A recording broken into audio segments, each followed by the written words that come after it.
Milwaukee शहरातील ती जुनी इमारत जिथे मी राहायला आलो. बाहेरून ती एखाद्या सामान्य इमारतीसारखी साधी दिसत असली तरी तिच्या कुबड भिंतींच्या आत काहीतरी भयानक साकारणार होतं. कदाचित ती इमारत खास त्यासाठीच बनलेली होती. इमारतीत शिरताच एक थंड ओला स्पर्श जाणवायचा. भिंतीवरून पोपडे उडून गेलेले आणि तिथून सिमेंटचे थर असे पडत होते जणू त्या इमारतीची कातडीच सोडली जात आहे असं वाटावं. जिन्याची लाईट कायम लुकलुकत असायची. तिथला तो चिरंतर अर्धवट अंधार आणि उग्र कुबटवास काळजाचा ठोका चुकवायचा. एकतर माझा फ्लॅट हा सर्वात वरच्या मजल्यावर होता, 4थ्या मजल्यावर. तिथपर्यंत त्या काळोख्या पायऱ्या चढताना प्रत्येक पावलागणिक एक अनामिक थंड भीती मनात दाटून यायची. पायऱ्यांच्या कोपऱ्यात साचलेला तो घनदाट अंधार जणू काहीतरी अघोरी, काहीतरी अमानवी तुम्हाला गिळंकृत करण्यासाठी तिथे टपून बसलेले आहे असे भासायचे. असे वाटायचे की तुम्ही एकटे नाही आहात, कोणीतरी तुमच्या अगदी पाठीशी चालत तुमच्या मानेवर आपला गरम श्वास सोडत आहे. पण कमी किमतीत घर हवे असल्याने मी या सर्व धोक्याच्या इशाऱ्यांकडे जाणीवपूर्वक दुर्लक्ष केले. मला त्या इमारतीमध्ये राहण्यास येऊन साधारण वर्ष लोटले होते. इतक्या मोठ्या कालावधीत इमारतीचे रूप वगळता तिथे भयानक असे काहीही माझ्या नजरेत आले नव्हते. एके संध्याकाळी जिन्याच्या त्या काळोख्या वळणावर अचानक मला तो भेटला. तो माझा नवीन शेजारी होता. तसे मी त्याला मागच्या काही दिवसात इमारतीच्या परिसरात 1-2दा दुरून पाहिले होते, पण त्याच्या अस्तित्वाची खरी दाहकता त्या दिवशी समोरासमोर आल्यानंतर जाणवली. त्याची आणि माझी समोरासमोर भेट होण्याचा पहिलाच दिवस होता. तो जास्त बोलका वाटत नव्हता. त्याचे शरीर एखाद्या काठीसारखे सळपातळ आणि निस्तेज होते. मान एका बाजूला किंचित अस्वाभाविकपणे वाकलेली. त्याच्या निस्तेज चेहऱ्यावर एक अनैसर्गिक पांढरी छटा उमटलेली होती. सर्वात भयावह होते त्याचे ते अमानवी दिसणारे घारे डोळे. जेव्हा आम्ही समोरासमोर आलो तेव्हा त्याने माझ्याकडे पाहून जे स्मितहास्य केलं त्याने माझ्या शरीरातील रक्त गोठल्यासारखं झालं. ते हास्य खूपच विकृत वाटत होतं. त्याचे ओठ फाटल्यासारखे पसरले आणि डोळ्यात एक अमानवी रिकामेपण भरलेले स्पष्ट दिसत होते. तो अत्यंत संत आणि खोल आवाजात पुटपुटला, मी जेफ आहे. काल परवाच इथे राहायला आलो आहे. त्याचा आवाज विचित्र नव्हता, उलट तो शांत होता. पण ती शांतता एखाद्या स्मशानातल्या शांततेसारखी सुन्न करणारी होती. त्याच्या श्वासासोबत एक ओळखीचा मळमळणारा वास माझ्या नाकात शिरला. तो माझा नवीन शेजारी होता हे मला त्या क्षणी समजले. इमारतीच्या सर्वात वरील माझ्याच मजल्यावर अगदी माझ्या दारासमोरच्या काळोख्या फ्लॅटमध्ये त्याने आपला मुक्काम ठोकला होता. माझ्याशी तेवढे 2 शब्द बोलून जेव्हा तो त्याच्या फ्लॅटचे दार उघडून आत शिरला तेव्हा त्या अंधाऱ्या खोलीतून आलेली ती कुबट उष्ण हवा मला सांगत होती की आता इथून पुढे काहीच पूर्वीसारखे साधे राहणार नाही. तसा त्यावेळी माझ्या मनात डोकावलेला विचार चुकीचा नव्हता. जेफ आल्यापासून पुढील काही दिवसातच माझ्या मजल्यावरचे वातावरण पूर्णपणे पालटले होते. त्याच्या बंद दरवाजामागून एक असा गंध दरवळू लागला होता जो श्वास गुदमरून टाकत होता. तो वास नेमका कशाचा आहे याचा विचार करूनही अंदाज लागत नव्हता. तो वास ओलसर होता, जड होता आणि कशाच्या तरी सडलेल्या मांसाचा तीव्र दर्प त्यात मिसळलेला होता. जणू त्या बंद फ्लॅटच्या भिंतींच्या मागेच काहीतरी कुजत होते, काहीतरी मेलेले. माझ्या मनात शंकेची पाल सतत चुकचुकत असायची. पण मग मी कदाचित कुठेतरी उंदीर मरून चढले असते असे स्वतःलाच बजावून मनाची भीती दाबायचो. पण तो वास दिवसेंदिवस वाढतच चालला होता. मी इमारतीच्या खाली उतरू लागलो की तो वास नाहीसा व्हायचा. पण जसा मी माझ्या मजल्यावर यायचो तसा तो मळमळणारा वास माझ्या घशाशी यायचा. जणू तो वास फक्त माझ्याच दारासमोर घुटमळत होता. माझ्या संशयाची सुई आता समोरच्या त्या बंद दरवाजावर खिळली होती.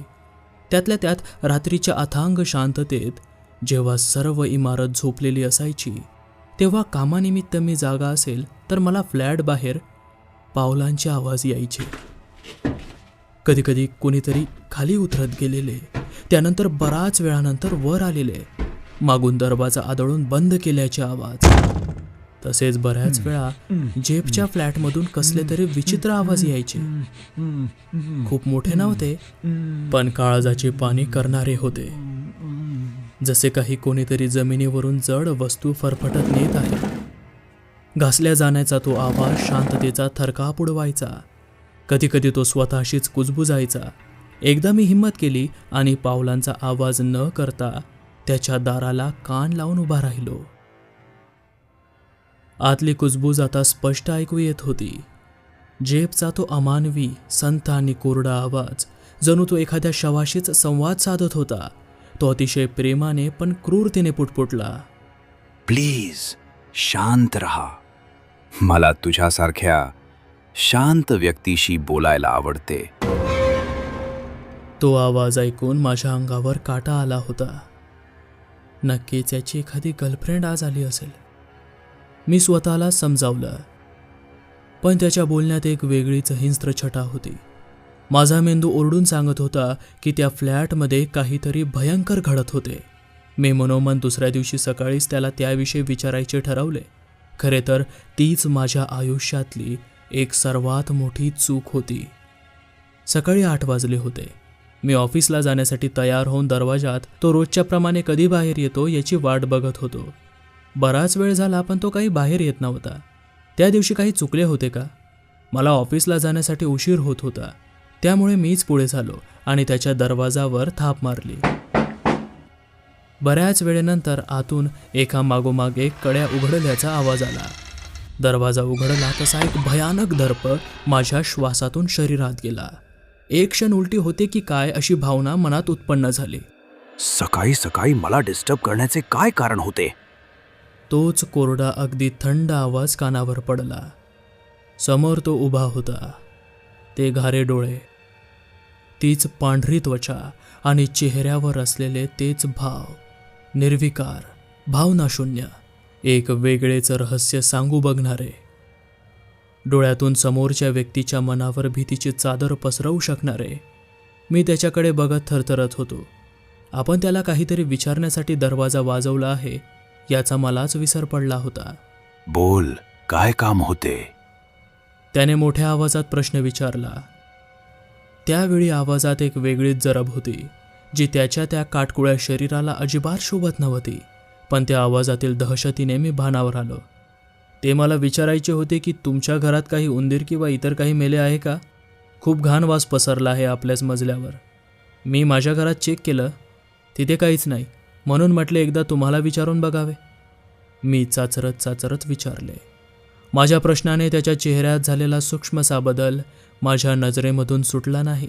त्याच्या डोळ्यात मनाचा थरकाप उडवणारे हिंस्त्र भाव काही क्षणासाठी तरळून गेले होते. घाऱ्या भावल्या एका क्षणासाठी माझ्याकडे बघत आकुंचित झाल्या होत्या. वस आलाच का तुला? काही नाही, माझे फ्रिज बिघडले आहे. त्यात मी ठेवलेल्या माझ्या खाण्याच्या सामानाचा वास आहे तो. समाधान झाले असेल तुझे आता. अजून एक जेप, काल रात्री मी तुला कोणाशी तरी बोलताना ऐकले, पण मी तर सकाळपासून दरवाजासमोरच आहे. घरातून कोणीच बाहेर गेले नाही. तुझी गर्लफ्रेंड आहे की काय घरात? माझी थोडी भीड चिपली होती.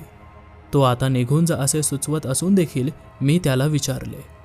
माझ्या त्या दुसऱ्या प्रश्नाबरोबर त्याच्या कपाळावर पडलेल्या आठ्या, त्याच्या काटकुळ्या हाताच्या आवळलेल्या मुठा बघून मी नको तो प्रश्न विचारला आहे हे माझ्या लक्षात आले. होय, माझी मैत्रीण आहे आत, झोपलेली आहे शांत. बघायचे आहे का तुला? येतो का आत? तो बोलला. बोलतानाच दरवाजातून मागे सरकत त्याने मला आत येण्यास खुणावले. त्या आवाजात एक आव्हान होते आणि कृतीमध्ये एक चेतावणी होती. नाही, मला उशीर होतो आहे. माझी तारांबळ उडाली होती. मी वेगाने तिथून काढता पाय घेतला. जिन्यावरून खाली उतरताना माझी नजर त्याच्याकडे गेली. तो माझ्याकडेच टक लावून बघत होता, शहारे आणणारी नजर. त्या रात्रीनंतर जणू त्या इमारतीतील अंधाराला वाचा फुटली होती. रोज रात्री माझ्या फ्लॅटच्या समोरील अरुंद काळोख्या पॅसेजमध्ये पावलांचे संशयास्पद आवाज घुमू लागले. कोणीतरी अगदी हळूवार अनवाणी पायाने माझ्या दारापाशी येऊन तासनतास उभे राहत होते. एकदा काळोखात श्वास रोखून मी की होलवर डोळा टेकवला. बाहेरच्या त्या पिवळसर लुकलुकणाऱ्या प्रकाशात एक लांबडी आणि अस्वाभाविकपणे वाकलेली सावली रेंगाळताना दिसली. ती सावली मानवी वाटतच नव्हती, तर एखाद्या टपलेल्या हिंस्त्र प्राण्यासारखी भासत होती. थोड्या वेळाने ती सावली हळुवारपणे सरकत गेली आणि समोरच्या फ्लॅटचा दरवाजा एका जळ, काळजात धस्त करणाऱ्या आवाजात आपटला. मला खात्री पटली होती की तो झेफच आहे, पण त्याने अद्याप माझ्या दारावर ना टकटक केली होती ना मला साथ घातली होती. तो फक्त तिथे ताठ उभा राहून माझ्या दहशतीचा शांतपणे आस्वाद घेत होता. त्यानंतरची एक रात्र शांत गेली, पण ती शांतता केवळ एका महाभयानक वादळापूर्वीची होती. त्याच्या पुढची रात्र जिने माझ्या आयुष्यात कायमचा काळोख पेरला. रात्रीचे 1:30 वाजले असतील. संपूर्ण इमारतीमध्ये चिटपाखरूही जागे नव्हते. अचानक दरवाजा तानकन आदळत बंद झाला. त्या आवाजाने माझी झोप उडाली. तेवढ्यात रोजच्या सारखे पावलांचे आवाज कानावर पडले. ते माझ्या दरवाजाजवळ येत थांबले. यावेळी भीतीपेक्षा जास्त मला संताप अनावर झाला. अवेळी झोप मोडल्यामुळे मी ठरवले की आज या शेजाऱ्याला कडक शब्दात जाब विचारायचाच, नाहीतरी त्याची शरीर यष्टी माझ्या अर्धीही नव्हती. मी रागाच्या भरात बेडवरून उठलो. मनात विचारांचे काहूर माजले होते. पाय आपटत मी दरवाजाकडे गेलो. तो उघडण्यासाठी माझा हात हँडलकडे वळलाच होता, पण पुन्हा एकदा माझ्या अंतर्मनाने मला धोक्याचा इशारा दिला. एकदा बघ तर खरं बाहेर कोण आहे, असं वाटून मी की होलवर डोळा टेकवला आणि जे पाहिले ते पाहून माझ्या शरीरातील रक्ताचे पाणी झाले. बाहेर पॅसेजमध्ये की होलमधून दिसणाऱ्या जागेत जेफ उभा होता. त्याच्या हातात एक प्रचंड मोठा ॲल्युमिनियमचा धारधार सुरा होता, जो त्या अंधोक लुकलुकत्या प्रकाशात एखाद्या विषारी सापाच्या फण्यासारखा लकाकत होता. तो सुरा पाहून माझा श्वास छातीतच अडकला. तेवढ्यात जेफने सावकाश आपली मान एका बाजूला वाकडी केली आणि आपला तो भयानक, घारा आणि निर्जीव डोळा थेट की होलवर टेकावला. आमची नजरानजर झाली. त्याला पूर्ण माहीत होतं की मी आतून त्याच्या त्या क्रूर राक्षसी आकृतीला बघत आहे. त्याच क्षणी जेफने आपल्या पूर्ण ताकदीनिशी माझ्या दरवाजावर एक जोरदार थाप मारली. तो आवाज इतका भयानक होता की माझ्या काळजाचे ठोकेच थांबले. मी शुद्ध हरपल्यासारखा जोरात मागे पळालो आणि अंधारात चाचपडत बेडरूम गाठली. बाहेरून दरवाजावर आता धडका पडू लागल्या होत्या.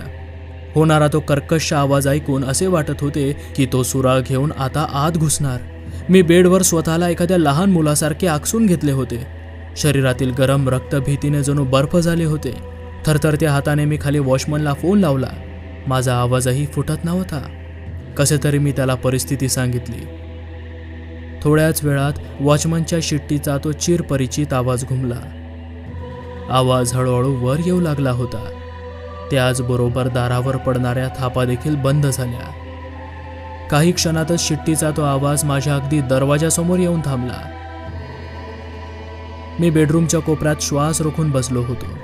बाहेर वॉचमन आणि जेफ यांच्यात काहीतरी बोलणे सुरू झाले. त्यांचे आवाज अस्पष्ट होते, पण त्या कुजबुजीत एक प्रकारची अस्वस्थता होती. दरवाजा उघडून बाहेर काय चालले आहे हे बघण्याची माझ्यात तिळमात्र हिंमत उरली नव्हती. अचानक बाहेरची ती कुजबूज थांबली. एक भयान शांतता पसरली आणि त्या मागोमाग समोरच्या फ्लॅटचा दरवाजा एका जड, दणाणणाऱ्या आवाजात बंद झाला. सुटलो एकदाचा, असे म्हणत मी वॉचमनचे मनोमन आभार मानले. बाहेर सर्व शांत झाले होते. मी एक सुस्कारा सोडला आणि स्वतःला बेडवर झोकून दिले. भीतीच्या त्या प्रचंड थकावटीमुळे मला कधी झोप लागली हे समजलेच नाही. सकाळी झोप मोडली ती कर्कश अशा शिट्टीच्या आवाजाने. तो आवाज सरळ माझ्या कानात सुईसारखा टोचत होता. घड्याळात पाहिले तर सकाळचे 10 वाजले होते. मी वैतागत उठलो. रात्री ज्या वॉचमनने जीव वाचवला म्हणून मी त्याचे मनोमन आभार मानले होते, आता त्याच्या शिट्टीच्या आवाजामुळे मला संताप येत होता. मी त्याला शिव्यांची लाखोली वाहिली. हळूहळू तो शिट्टीचा आवाज पॅसेजमधून खालच्या दिशेने दूर दूर जात शेवटी शांत झाला. मी घाईघाईने आवरले. खरे तर मला सर्वात अगोदर पोलीस स्टेशन गाठायचे होते. माझ्या समोरील त्या इसमाविषयी तक्रार नोंदवायची होती. त्यासाठी मी बाहेर पडलो. बाहेर पडताच सर्वात अगोदर मी त्याच्या फ्लॅटकडे नजर टाकली. दरवाजा बंद होता. आज काहीही झाले तरी तुला मी अद्दल घडवणार, मी त्याच्या बंद दरवाजाकडे बघत बोललो आणि फ्लॅटला कुलूप लावून मी जिना उतरू लागलो. मजला दर मजला खाली जात असताना अचानक पुन्हा एकदा तीच शिट्टी वाजू लागली, पण यावेळी तो आवाज खालच्या मजल्यावरून वरच्या दिशेने जवळजवळ येत होता.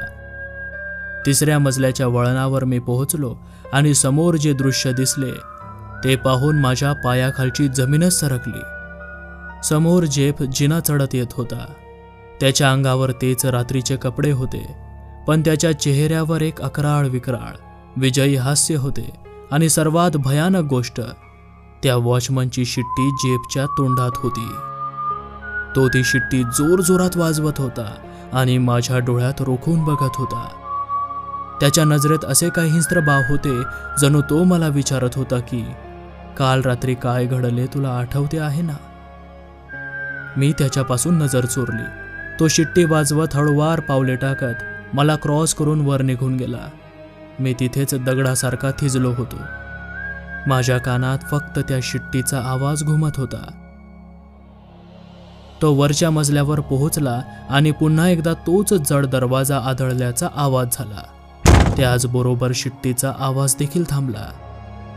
त्या शिट्टीचा कर्कश आवाज जसा बंद झाला तसे माझे विचारचक्र सुसाट वेगाने फिरू लागले. मला कोणत्याही परिस्थितीत आज त्याची तक्रार पोलिसात करायची होती. मी मनोमन निर्धार पक्का करत वेगाने जिना उतरून खाली आलो.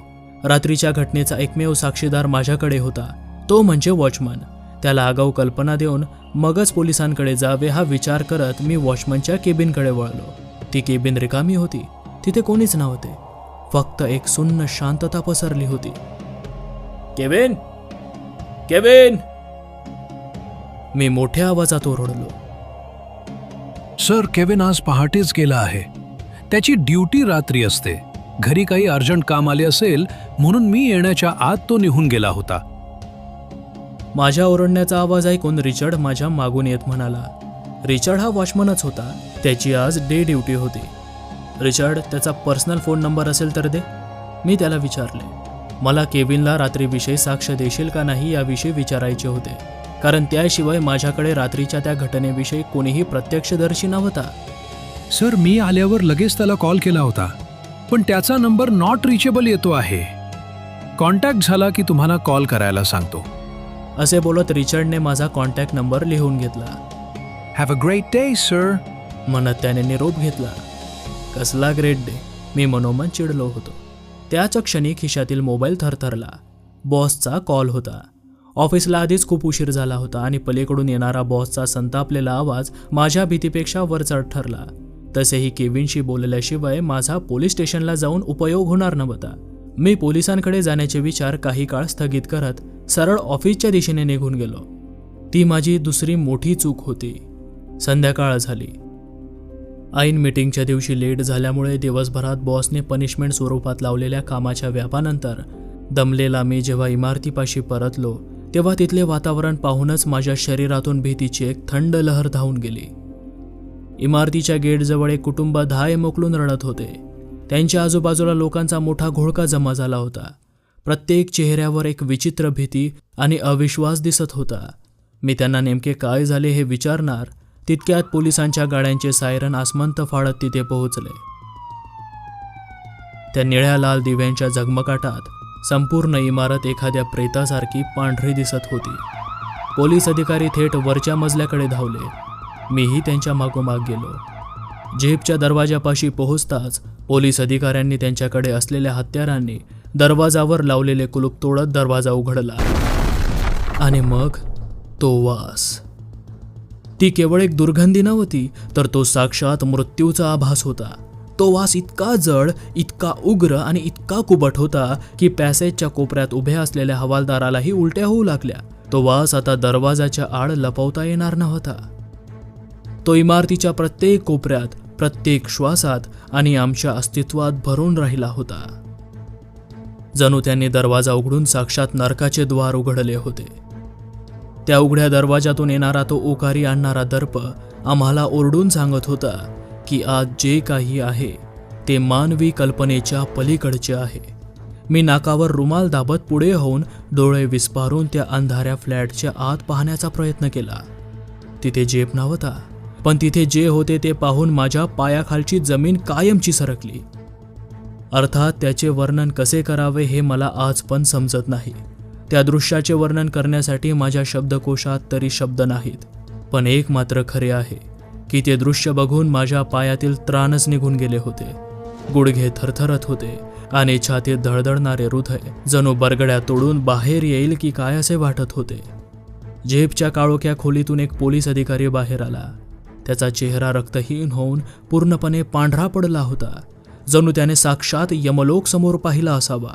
त्याच्या डोळ्यात जी भयावहता होती ती मृत्यूच्या छायेपेक्षा कमी नव्हती. तो काहीच बोलला नाही. त्याला बोलणे सुचतच नव्हते, पण त्याच्या त्या शहारलेल्या नजरेने सर्व काही सांगून दिले होते की आज जे आहे ते मानवी कल्पनेच्या पलीकडचे क्रूर आहे.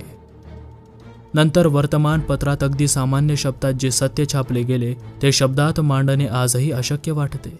मी बातम्या वाचल्या, ती थरकाप उडवणारी नावे आणि घटनांचे तपशील वाचले. त्या नरकातून 17 मृतदेह बाहेर काढले गेले होते.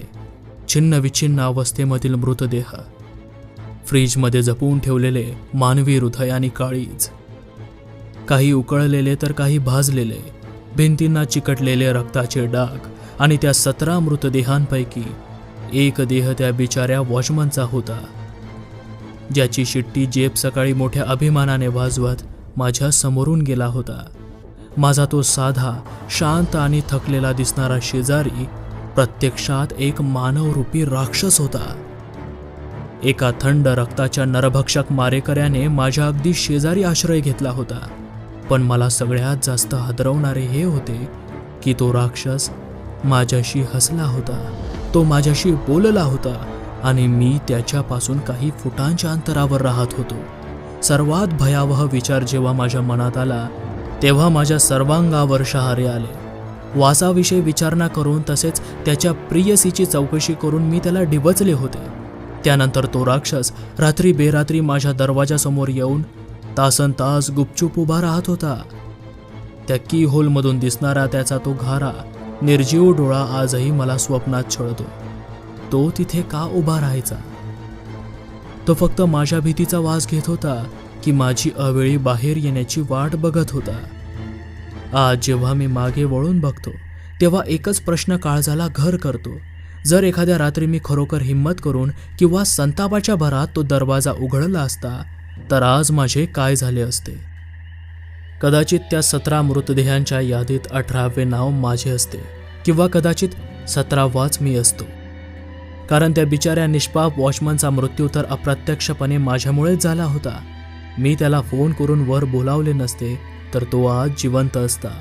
मी पुढच्या एका महिन्यात ते घर सोडले, शहर सोडले.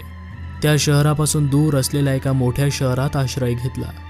मी नवीन शहरात स्थायिक होऊन अवघे 4-5 दिवस उलटले असतील तेव्हा अचानक मी राहत असलेल्या भागात पोलीस बंदोबस्त मोठ्या प्रमाणावर वाढला. जिकडे बघावे तिकडे सायरन वाजत पोलीस व्हॅन फिरू लागल्या. पूर्ण दिवस तो थरार माझ्या भागात सुरू होता. अचानक अंधार पडल्यानंतर सर्व काही शांत झाले. सायरन ऐकू येईनासे झाले. मी खिडकीजवळून बाजूला होत रेडिओ सुरू केला. रेडिओवर लेटेस्ट न्यूज सांगितली जात होती.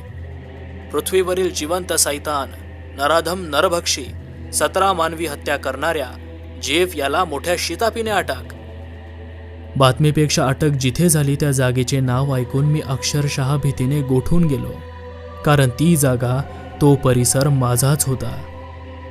माझ्या या नवीन शहरात, माझ्या अगदी घराजवळ.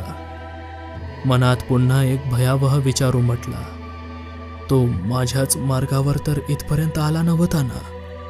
1994 मध्ये जेलमध्येच त्याचा मृत्यू झाला. पण त्याच्या आठवणींची ती गळत सावली अजूनही माझ्या आयुष्यावर पसरलेली असल्यासारखी वाटते. काही दरवाजे एकदा उघडले की ती परत कधीच बंद होत नाहीत. आणि जेफच्या रूपाने माझ्या आयुष्यात एक असा दरवाजा उघडला गेला आहे ज्याच्या पलीकडे फक्त आणि फक्त अंधार आहे. मित्रांनो, आपण ऐकत असलेली ही कथा 17 हत्या करणाऱ्या जेफ्री डेहमर याच्या क्रूर कर्मावर आधारित असून त्याच्या एका शेजाऱ्याच्या मनोगताच्या स्वरूपात मांडलेली आहे. तो शेजारी पूर्णपणे काल्पनिक पात्र आहे.